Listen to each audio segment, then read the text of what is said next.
Halo semuanya, di video ini aku mau sharing tentang tips membuat user guide. Nah, salah satu pekerjaan IT Business Analyst yang aku kerjakan untuk mendokumentasikan aplikasi itu adalah membuat user guide.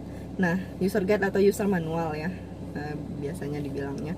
Nah, untuk membuat user guide ini, yang pertama pastikan kita sudah mencantumkan URL kemana aplikasi itu akan diakses. Jangan lupa kalau URL yang dicantumkan harus URL production. Jangan sampai kita mencantumkan URL environment testing, URL untuk masukin data-data dummy, jangan sampai lupa gitu. Terus yang kedua,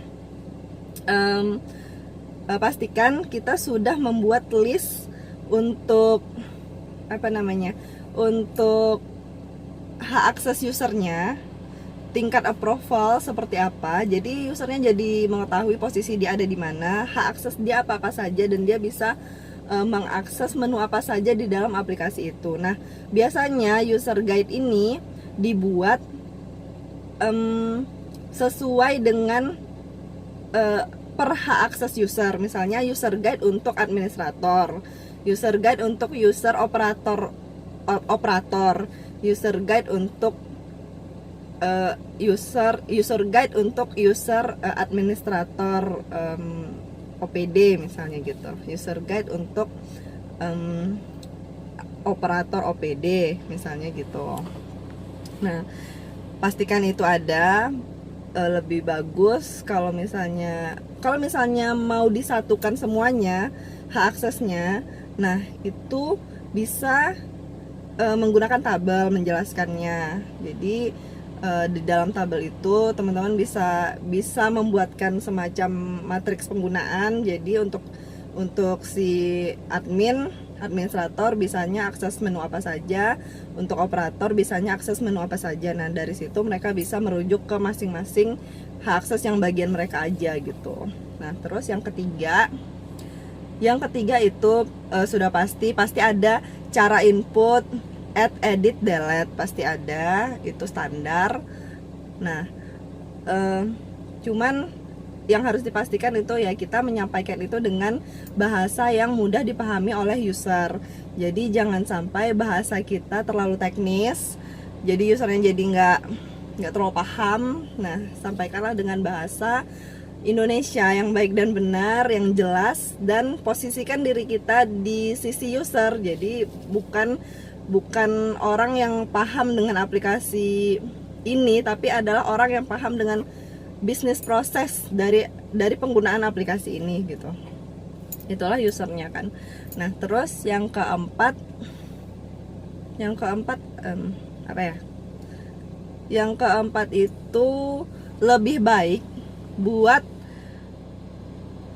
buatlah user guide itu berdasarkan bisnis prosesnya seperti apa gitu. Jadi misalnya menu transaksi harus bisa diisi.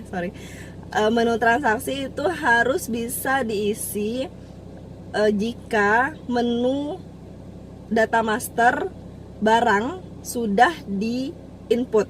Nah, jadi kalau misalnya kita ngisi menu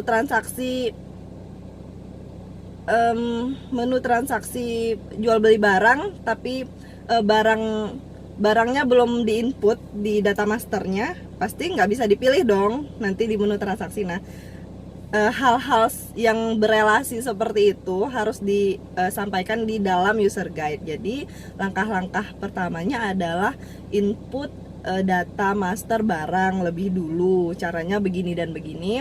Kemudian input data transaksi, nah caranya begini dan begini, dengan cara memasukkan barang lebih dahulu gitu. Pastikan sudah memilih tanggal misalnya kayak gitu. Jadi menu-menu apa saja yang berelasi harus dipastikan dan sesuaikan dengan bisnis prosesnya, sehingga user guide yang kita bikin itu bisa benar-benar menjadi pedoman untuk si user dalam mengerjakan aplikasinya. Dan hal-hal seperti ini kita harus tanyakan ke usernya, rembukkan ke usernya, mulai dari mana penginputan langkah-langkah penginputan transaksi. Misalnya syarat untuk memasukkan transaksi itu harus mengisi data master yang mana aja gitu, sehingga dia jadi berhasil submit. Kadang-kadang kan kalau pas dia klik submit atau klik simpan, ada data yang belum diisi. Nah ternyata data yang belum diisi ini harus mengisi dulu tuh di menu yang lain. Nah kayak gitu, jadi saling berelasi gitu. Oke, itu dulu tips dari aku. Semoga bermanfaat buat teman-teman yang akan membuat user guide atau user manual. Jangan lupa share ke teman-teman yang sedang membutuhkan informasi ini. Thank you for watching. Jangan lupa like, comment, dan subscribe. Thank you for watching and have a good one.